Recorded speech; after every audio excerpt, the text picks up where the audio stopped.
मंडळी. आज दुपारच्या जेवणासाठी मी काय बनवले जेवायला हे बघा. हे आहे घेवड्याची आमटी. मस्तपैकी बनवली आहे घेवड्याची. आमचे सातारकरांची फेवरेट अशी घेवड्याची आमटी. आणखीन हे आहे वांग्याचं भरीत बनवले बघा. मस्त वांग्याचं भरीत बनवले.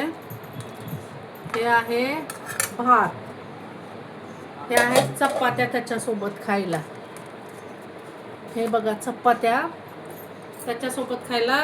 कैरी आहे. घेवड्याच्या आमटीवर कैरी एकच नंबर लागते. आणि ही आहे कारळ्याची चटणी आपली तोंडी लावाय. तर असं आहे आपलं दुपारचं जेवण मैत्रिणींनो. कसं वाटतं आपलं दुपारचं जेवण बघा. मी एक ताट वाढून दाखवते.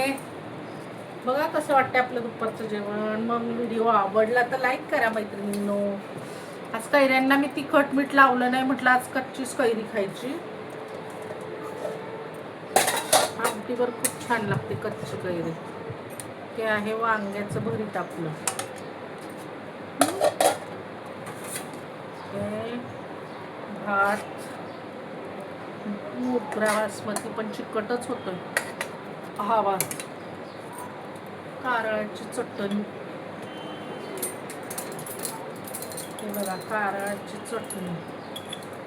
असं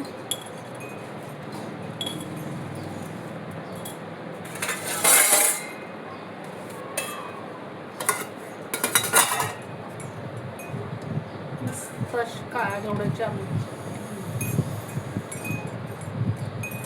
तर हे असं आहे आपलं जेवण बघा. या मैत्रिणींनो जेवायला. व्हिडिओ आवडला तर लाईक करा. पहिल्यांदा बघत असला तर सबस्क्राईब करा. आणि पुन्हा भेटूया नवीन व्हिडिओमध्ये. धन्यवाद.